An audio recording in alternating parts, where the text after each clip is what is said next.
Pourquoi il y a une caméra ici? Et pourquoi il y a du texte?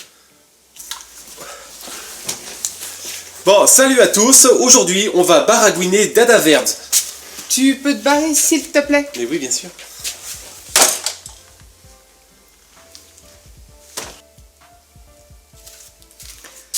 Donc, on va parler d'adverbes. Quelques petits réglages d'abord.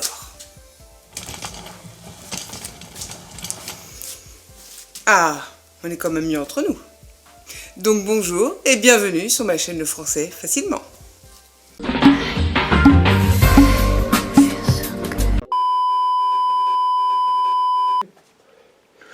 Jerry, je me fais insulter dans les commentaires de ma dernière vidéo. Tu peux venir, faut qu'on parle. On enchaîne. On verra plus tard pour le générique.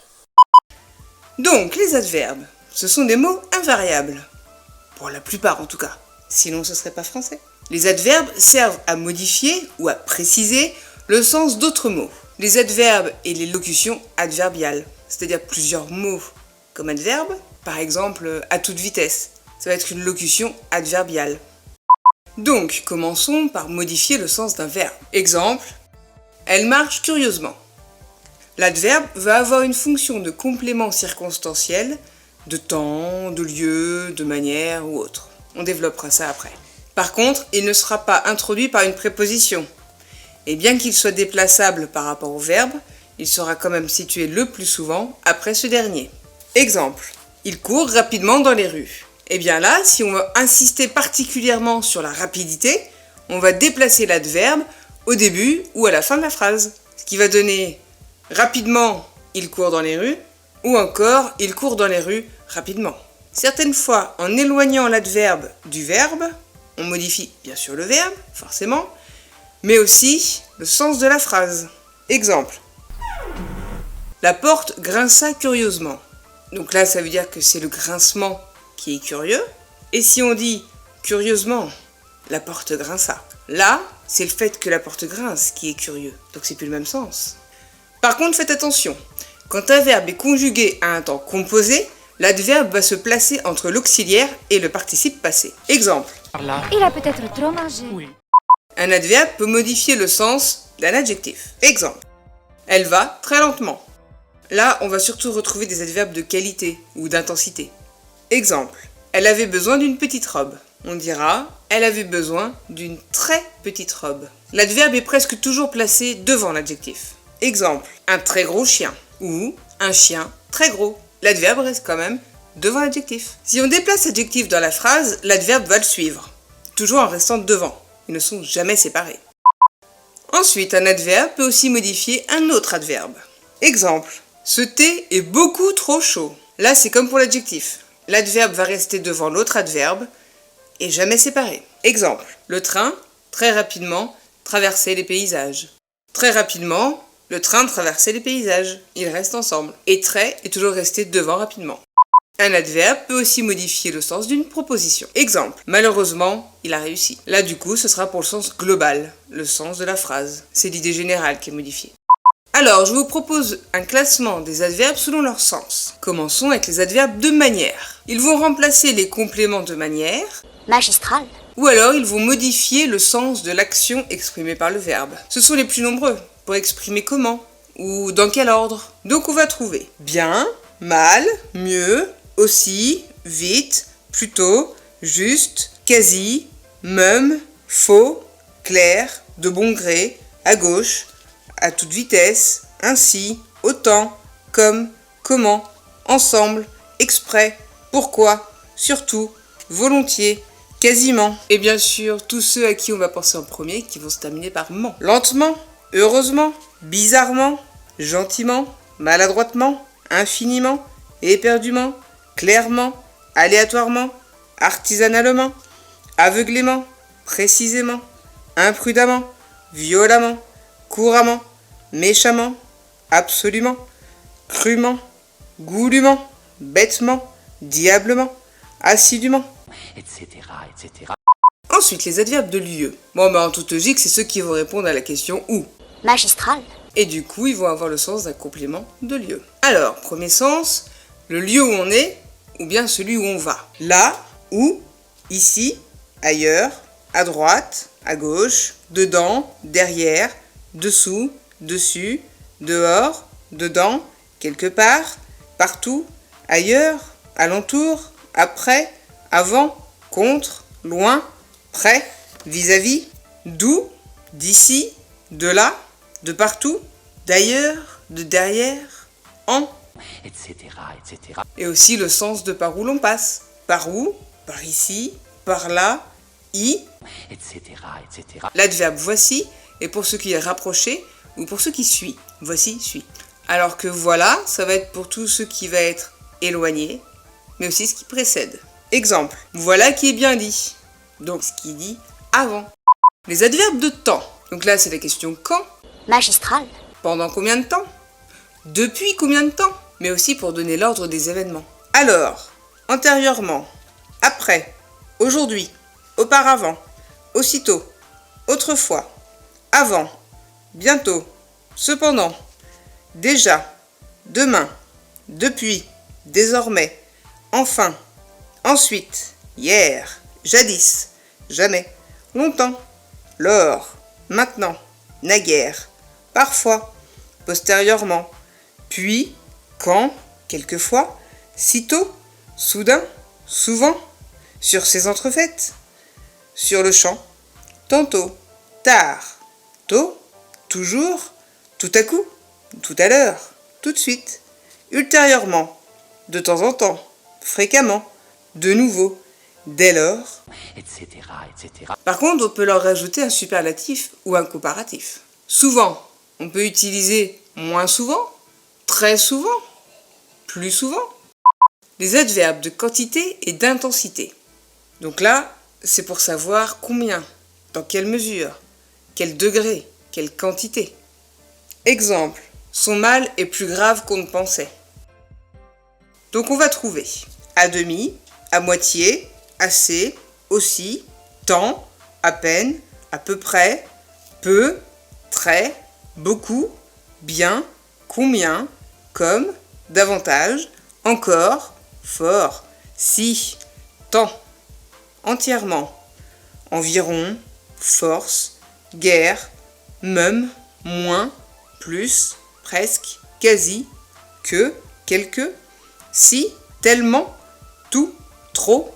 Ces adverbes vont être souvent utilisés pour les comparatifs et les superlatifs. Exemple, c'est la plus intelligente. On les utilise aussi avec la conjonction que pour introduire un rapport de cause à effet. Exemple, il est si fatigué qu'il ne peut pas conduire. Les adverbes d'affirmation. Ils servent à exprimer, atténuer ou renforcer une affirmation. Par contre, l'adverbe si va s'employer après une question négative. Exemple, vous n'avez pas compris ? Si, on trouvera. Oui, d'accord, certes, évidemment, sans doute, peut-être, assurément, certainement, vraiment, volontiers, précisément, si, en vérité, bien sûr, exactement, parfaitement, sûrement, tout à fait. Il n'y a pas de doute, c'est clair. etc., etc. Les adverbes de négation. Là, c'est comme pour l'affirmation. Ils sont plus liés au verbe qui ne le modifie. C'est surtout les adverbes non et ne qui vont être renforcés par d'autres adverbes. Donc non pour une réponse négative, le renforcement de la négation portant surtout sur un mot. Exemple, les devoirs non remis. Ou encore pour l'opposition de deux groupes. Exemple, il l'a fait involontairement, non par intérêt. On va trouver ne, n apostrophe, ne pas, ne point, ne plus, ne aucun, ne guère, ne que, ne personne, non, jamais, rien, aucunement, ne toujours pas, ne ni, nullement, pas du tout. Les adverbes de restriction sont aussi classés dans la négation. Uniquement, seulement, spécialement, excepté, sauf, tout sauf, à l'exception, à l'exclusion, exception faite, hormis, à part, si ce n'est, hors, en dehors de, malgré, en dépit de, nonobstant, sans égard à, sinon que, par contre, cependant, néanmoins, toutefois, par ailleurs, en revanche, d'autre part, mais, en outre, à part que, si ce n'est que, sinon que, mis à part que. etc., etc. L'adverbe ne peut s'employer tout seul, mais aussi après certains verbes comme cesser, pouvoir et oser. Surtout au temps simple et suivi d'un infinitif. Exemple, je n'ose le dire, mais aussi dans certaines tournures. Exemple, Un peu mieux. dans une subordonnée au subjonctif après une proposition principale négative. Exemple, il n'y a pas un sorcier qui ne fût au courant de cette histoire. On le trouvera seul aussi après depuis que, il y a, voilà. Exemple, voilà bien longtemps que nous nous sommes vus. Et devant autre que, autre, sinon, encadrant le nom. Exemple, elle n'avait d'autre lecture que les romans. Les adverbes modaux. On les appelle aussi les adverbes de modalité, ou tout simplement adverbes de phrase. Ils vont nous renseigner sur l'attitude de celui qui parle par rapport à ce qu'il dit. Donc on va trouver hélas, heureusement, malheureusement, par bonheur, apparemment, par hasard, peut-être, possiblement, probablement, sans doute, voire, vraisemblablement, certainement, et comme ils se rapportent à la phrase et non à un mot, ils sont déplaçables. Exemple, heureusement, il n'y a eu aucun blessé. On peut dire aussi, il n'y a eu aucun blessé, heureusement, mais aussi, il n'y a heureusement aucun blessé. Les adverbes de liaison. Comme leur nom l'indique, ils vont lier. Ils vont donner un lien logique entre deux phrases ou deux propositions, tout comme une conjonction de coordination. Je les ai vus aussi parfois appelés connecteurs. Alors eux, ils peuvent exprimer plusieurs choses. L'opposition, la concession et la restriction. Donc on aura cependant, en revanche, néanmoins, toutefois, par contre, seulement, nonobstant, non, pas moins, pour autant, pourtant, quand même, tout de même, toutefois, encore que. Mais aussi la cause et la conséquence. Ainsi, aussi, de ce fait, donc, en conséquence, en effet, par conséquent, conséquemment, par suite, partant. Mais encore l'addition. En outre, par ailleurs, qui plus est. Et enfin, la reformulation. En d'autres termes, autrement dit. Les adverbes interrogatifs et exclamatifs. Ils peuvent être classés comme des adverbes de quantité, de temps, de lieu ou autre. Mais sinon, ils seront utilisés pour l'interrogation et l'exclamation. Donc on va trouver combien, comme, comment, où, pourquoi, quand, que. Les adverbes explétifs. Là, c'est les mots qui sont utilisés seulement pour atténuer ou renforcer une expression. Ils peuvent être supprimés sans pour autant changer le sens de la phrase. Et oui, parce qu'ils n'ont pas d'utilité grammaticale dans la phrase. C'est ça en fait, tout simplement. Exemple, tais-toi donc.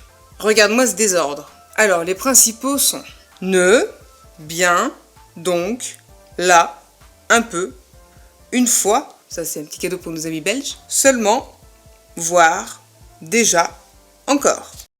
Et pour finir, les adverbes de doute. Même si je ne doute pas que vous les connaissez déjà. Donc, ceux qui expriment le doute sont peut-être, probablement, sans doute, apparemment, vraisemblablement, toutefois, voir. Du coup, vous pouvez remarquer que beaucoup ont plusieurs sens, selon comment on les utilise, mais ils ont au moins l'avantage d'être invariables, pour la plupart, c'est déjà ça. Merci à tous. Oh chérie, vous m'aimez, chérie. Continuons avec les adverbes en ment. Eh bien, la plupart sont formés avec l'adjectif que l'on met au féminin, auquel on rajoute le suffixe ment. Exemple, doux, donner douce au féminin, et donc l'adverbe doucement. Vif va nous donner vive au féminin, et donc l'adverbe vivement. Les adjectifs qui vont se terminer par une voyelle, donc AI, I ou U, on va supprimer le E au féminin pour pouvoir former l'adverbe. Exemple, vrai va donner vrai au féminin, seulement on enlève le E pour pouvoir faire l'adverbe vraiment. Poli, ça va être pareil, on va mettre poli au féminin avec un E qu'on va supprimer, et donc faire l'adverbe poliment. Résolu, résolu au féminin, résolument. Par contre, certaines fois, on va enlever le E mais mettre un accent circonflexe. Exemple, assidu, assidu au féminin, assidûment. Goulu, goulu au féminin, goulument. Les adjectifs en ANT et ENT, eux, vont former leur adverbe en A, 2M ENT et en E, 2M ENT. Exemple, savant, savamment. Bruyant, bruyamment. Méchant, méchamment. puissant, puissamment, vaillant, vaillamment, apparent, apparemment, évident, évidemment, prudent, prudemment, violent, violemment. Certains adjectifs se terminant par une consonne vont aussi former leurs adverbes avec le suffixe aimant.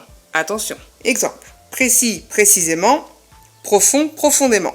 Et quelques adjectifs en ment seront formés à partir de nom. Exemple. Bête, bêtement, diable, diablement. Ah, les joies du français. Et on va finir avec les accords de l'adverbe tout. Donc, quand il a le sens de entièrement ou tout à fait, là, il sera invariable, puisque ce sera l'ensemble. On parle d'un ensemble. Exemple. Il est tout étonné. Elle est tout étonnée. Ils sont tout étonnés. Elles sont tout étonnées. Par contre, quand il est suivi d'un adjectif féminin, commençant par une consonne ou un H aspiré, tout s'accorde en genre et en nombre avec l'adjectif. Exemple. Elle est venue toute seule. Elles sont venues toutes seules.